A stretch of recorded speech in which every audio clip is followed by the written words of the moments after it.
warahmatullahi wabarakatuh. Perkenalkan, nama saya Muhammad Al-Qadri Salimin, Stambuk F551181175.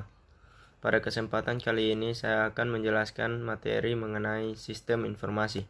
Sistem informasi adalah suatu sistem di dalam suatu organisasi yang mempertemukan kebutuhan pengolahan transaksi harian yang mendukung fungsi operasi organisasi yang bersifat manajerial dengan kegiatan strategi dari suatu organisasi untuk dapat menyediakan kepada pihak luar tertentu dengan laporan-laporan yang diperlukan.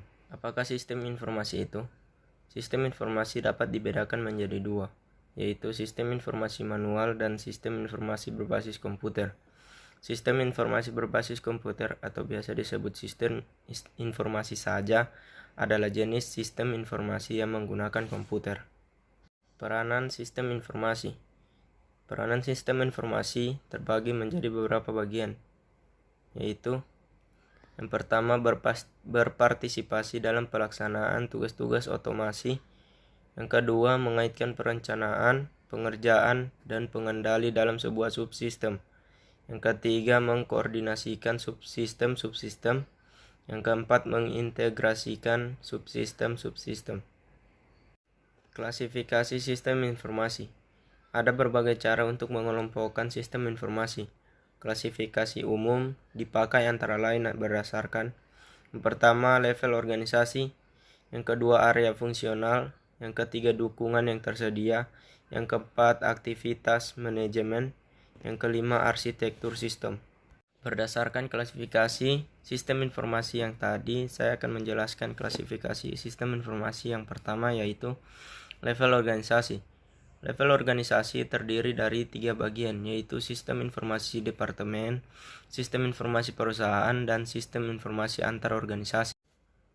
Terus yang kedua yaitu area fungsional. Area fungsional terbagi menjadi 5 bagian. Yang pertama sistem informasi akuntansi, yang kedua sistem informasi keuangan, ketiga sistem informasi manufaktur, yang keempat sistem informasi SDM, dan yang kelima pemasaran.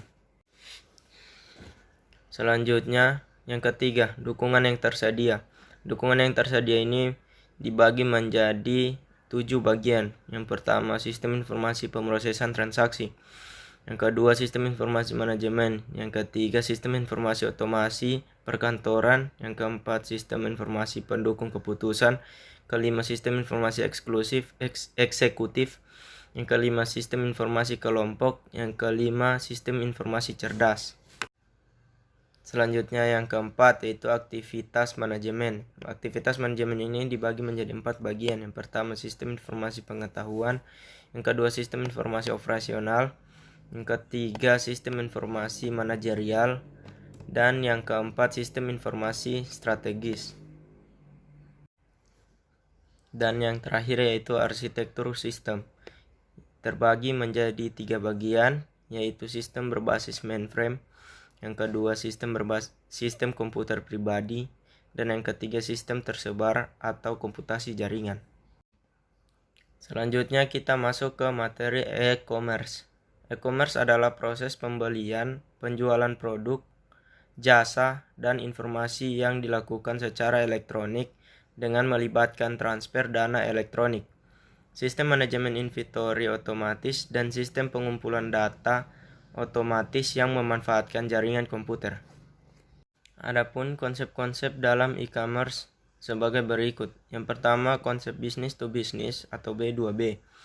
Terus yang kedua konsep business to customer atau B2C. Terus yang terakhir konsep customer to customer atau C2C.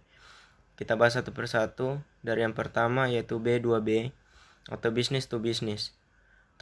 Business to business merupakan transaksi secara elektronik antara entitas atau objek bisnis yang satu ke objek bisnis yang lainnya. Selanjutnya, yang kedua yaitu konsep business to customer atau B2C. Konsep ini mempunyai karakteristik terbuka untuk umum, di mana informasi disebarkan ke umum. Terus yang terakhir, konsep customer to customer atau C2C merupakan sistem transaksi dan komunikasi antar perorangan. Selanjutnya kita masuk ke materi e-government. E-government secara definisi tidak lain merupakan penggunaan teknologi informasi dan komunikasi seperti misalnya internet untuk meningkatkan kinerja proses pemerintahan.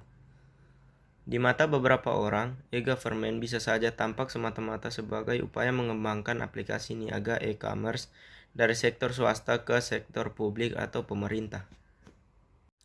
E-government memiliki 4 pilar utama, yaitu yang pertama aktor atau orang, terus yang kedua proses, yang ketiga teknologi, dan yang keempat resource.